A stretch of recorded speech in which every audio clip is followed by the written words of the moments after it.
Hello dear friends, this is Sahil Roy and I welcome you to my YouTube channel AU Commerce Scholar। आज का हमारा topic है properties and assumptions of budget line. जी हाँ दोस्तों, आज हम जानेंगे कि बजट लाइन के क्या प्रॉपर्टीज हैं, क्या अजम्पशन है।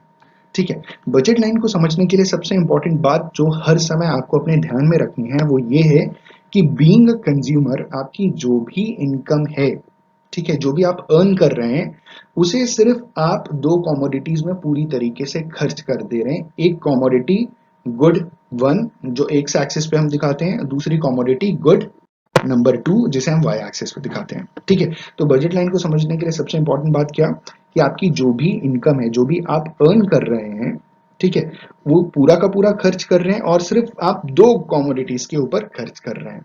ठीक है, आइए इसको और समझते हैं इनकी प्रॉपर्टीज और अजम्पशंस के बेसिस पे।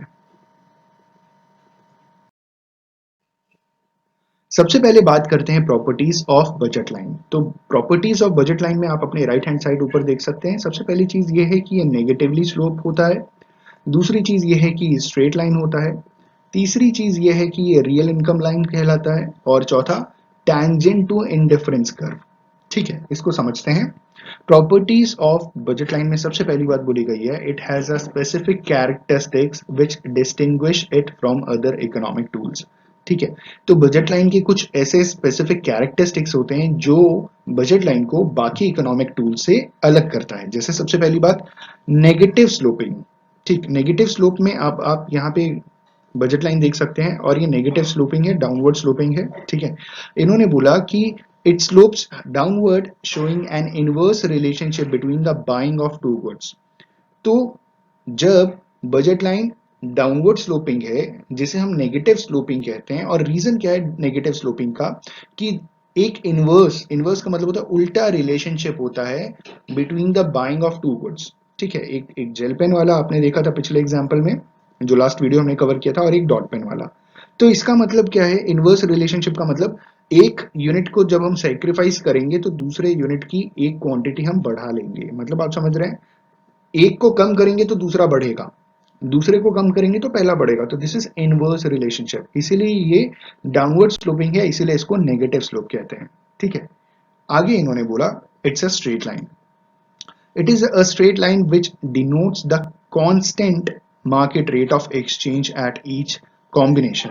ये एक स्ट्रेट लाइन है, ठीक है, जो ये डिनोट कर रहा है कि एक कांस्टेंट मार्केट एक्सचेंज रेट है इन कॉम्बिनेशंस का। मतलब जो भी आपने सामान खरीदने हैं ना, चाहे वो एक्स एक्सिस पे हो वाई एक्सिस पे हो, उनकी जो प्राइसेस है वो सेम है, वो कांस्टेंट है, वो चेंज नहीं हो रहा, जिस वजह से ये एक स्ट्रेट लाइन फॉर्म होती है। ठीक है, तो इसीलिए इन्होंने बोला it is a straight line which denotes the constant market rate of exchange at each combinations। ठीक है, तीसरा कह रहे हैं रियल इनकम लाइन।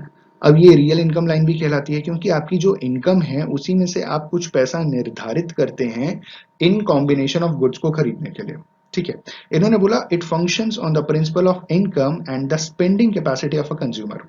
ठीक, जैसे बजट हम एलोकेट करते हैं ना, महीने की जो भी हमारी इनकम है उसमें एक हम बजट लेकर के चलते हैं महीने का राशन का। आप बात समझ रहे हैं, तो यहाँ पे बजट इनकम लाइन, सॉरी, ये रियल इनकम लाइन क्या डिनोट करती है, ये डिनोट करती है कि आपकी इनकम कितनी है प्लस आपकी कैपेसिटी कितनी है, कंज्यूमर की कैपेसिटी कितनी है स्पेंड करने की।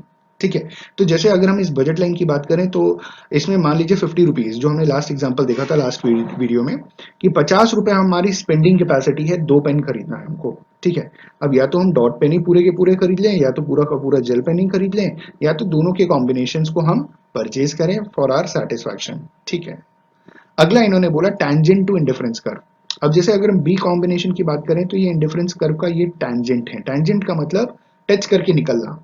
The indifference curve touches the budget line at a point and this point is known as the consumer's equilibrium. तो ये पॉइंट क्या कहलाएगा, कंज्यूमर का इक्विलिब्रियम कहलाएगा। आप बात समझ रहे हैं, तो ये बजट लाइन टच करके निकलता है जिस पॉइंट को, वो कंज्यूमर का इक्विलिब्रियम है। इक्विलिब्रियम का मतलब क्या हुआ कि कंज्यूमर ने जितना पैसा खर्च किया है उसके बराबर उसको यूटिलिटी मिली। जी हाँ दोस्तों, ये हो गया हमारा प्रॉपर्टीज ऑफ बजट लाइन।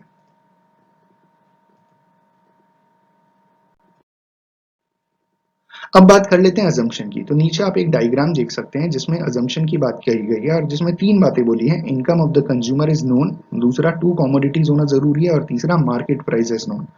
ठीक है। तो अजम्पशन की बात अगर हम करें, as we know that economics is mostly based on assumptions. जैसे कि हमें मालूम है कि इकोनॉमिक्स ज्यादातर या लगभग लगभग पूरी तरीके से अजम्पशंस के ऊपर बेस्ड है, हम चीजें बहुत मान करके चलते हैं, ठीक है।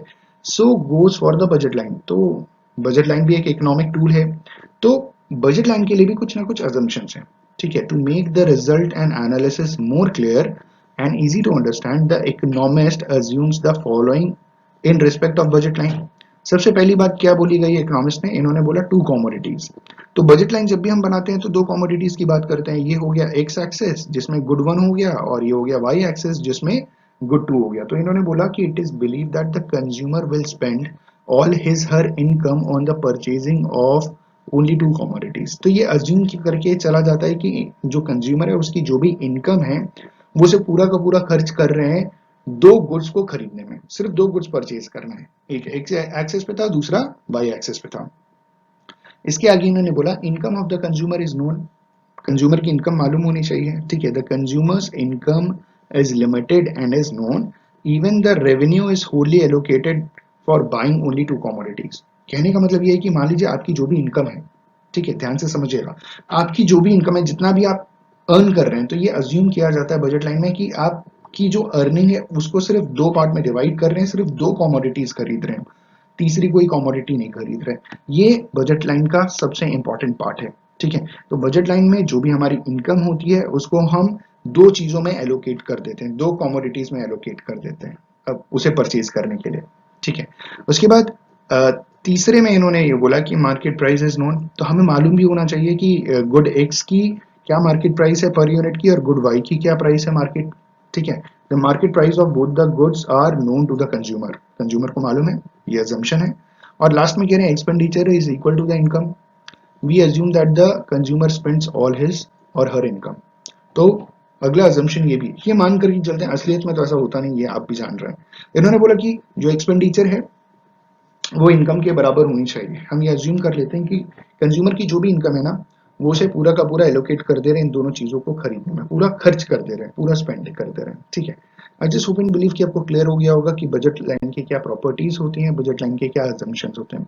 इस वीडियो से कुछ सीखने को मिला हो तो लाइक शेयर कमेंट जरूर कीजिएगा। Thank you so much, have a good day and all the best for your examinations.